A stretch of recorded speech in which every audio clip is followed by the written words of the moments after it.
All right, welcome to Oxford Regional Day 3 reaction. Southern Mississippi, a 10-7 victor over Ole Miss tonight.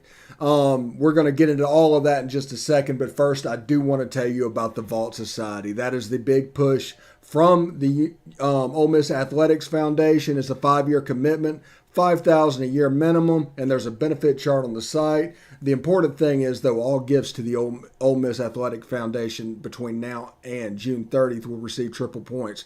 Red points are non-deductible and go towards priority seating. Blue points are 90% tax deductible and go towards parking and non-home ticketed games. The postseason bowl games, neutral site. We got one going this weekend that would fit that bill. We have a nice one on Labor Day that would also fit that bill. But I'm here with Chris Muller, who is live at, he's at Swayze Field. We're going to record this. Most of you are going to see it on demand. It was an interesting game. It started with the 4th spot. The pitching woes for Southern Miss really showed itself.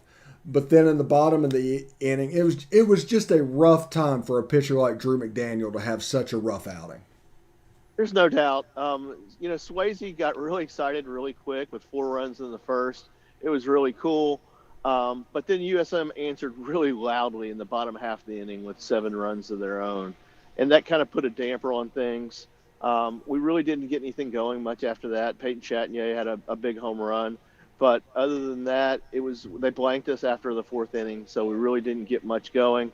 Kind of disappointing from the offensive standpoint in that regard. From the pitching standpoint, you talked about Daniel not having a great day. On the other hand, Tyler Myers came in and really, really did well. 5 innings pitched, scattered 6 hits, only allowed 2 earned runs. I believe it was a home run. So Myers really locked it down as far as trying to save the bullpen a little bit. So I was really happy for Tyler. Obviously, he had a big outing in the SEC tournament as well. So it was good to see him get after it today. Yeah, and I'm not a doom and gloom person, and under no circumstances, but the double whammy of the performance tonight by Drew McDaniel and having to burn Tyler Myers, who they were probably wanting to use tomorrow if they could get away with it. And now that leaves an opening for who's going to pitch tomorrow. Probably Cody Adcock. I would assume he started in the SEC tournament, so I can't see any reason why he wouldn't start tomorrow.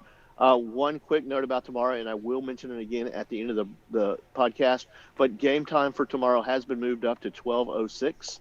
So please know, if you're watching this, that it is at a 12:06 start currently.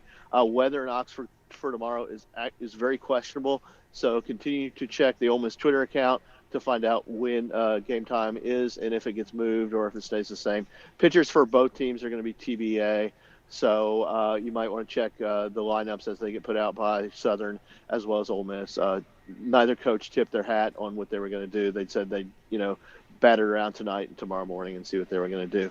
A couple other people I just want to single out. Hayden Dunhurst went 2 for 4, so I was really happy with Hayden's performance at the plate. He was the only Rebel with multiple hits. Kevin Graham's on-base streak continues. 57 now, maybe. We're getting up into numbers that I can't even count to really quick. So, but Kevin Graham just continues to perform at a really high level. I call him Mr. Consistency because you can always depend on him for a couple hits or some sort of on-base performance. So really happy with that.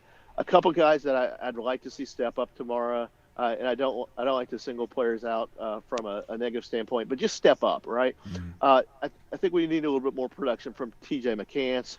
TJ is 2-11 in the regional, obviously hitting under his batting average, and I'd like to see a little bit more production from Cale Baker as well. Cale is 2 for 10 in the regional, so if those guys will step up, I think we've got a really, really, really good chance tomorrow. I think the guys are going to be ready for tomorrow. It's one of those opportunities for us to take the night to sleep on it and then come out tomorrow and be really, really energized.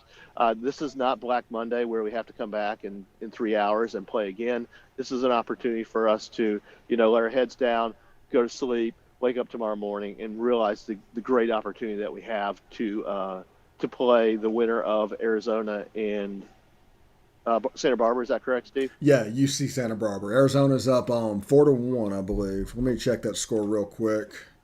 Yeah, a couple other notes. I know Starkville moved their regional final to tomorrow, so they're going to try to get in a doubleheader, the if necessary game. And before we got on this broadcast, Steve mentioned to me that Nebraska did beat Arkansas today, so I believe that's headed to Monday as well. A really interesting fact about the Arkansas Nebraska series, if you didn't read it, Will Bolt is the coach of Nebraska, and Will is actually the second baseman who caught the pop up to send the Huskers to the College World Series. I believe it was back in 2001.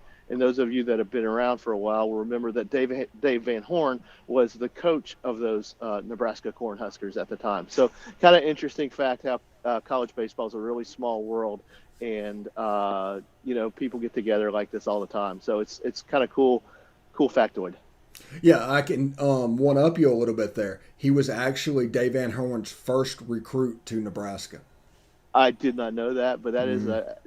It's just college baseball is really that small community. I know we have stories like that in football, but these baseball stories are just really cool to me. That the coaching trees and the players and everything else like that. Really, really good stuff.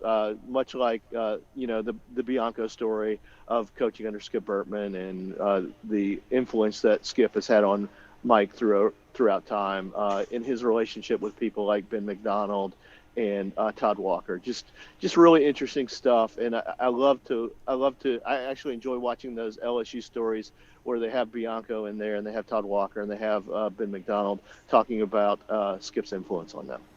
Yeah, and also before we get out of here tonight, I want to congratulate Tanner Hall, who the USM coach was obviously looking for any reliever that could get outs. If you couldn't do it, he had an unbelievably quick hook. He found him and was able to get 4.1 innings out of him.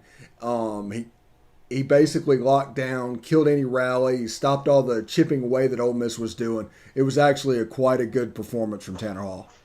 Yeah, absolutely. And I mean, you just got to, sometimes it's baseball and you just got to tip your hat. And fortunately, we get to move on to the next day, right? We get an opportunity to come out tomorrow and lock down a regional and move on to the super regional. So all's not lost tonight. Obviously, we would have rather taken the game tonight and gone to sleep tonight with a regional belt under us, but we didn't. And tomorrow's another day. The sun will rise in Oxford, we hope. No pun intended. Little rain in the forecast for tomorrow. But again, I just want to remind everybody before we get out of here that game time has been moved up to 12:06. So please pay attention to the Ole Miss Twitter to see if the weather affects that at all. Yeah, and since it is 12:06, there will not be a preview show in the morning per se because it's such a quick turnaround. But there will be a reaction show right after the game, as always, with Chris Muller. For Chris Muller, I'm Stephen Willis. I want to say thank you for tuning in for this reaction video. We'll see you tomorrow. Hotty toddy. Hotty toddy.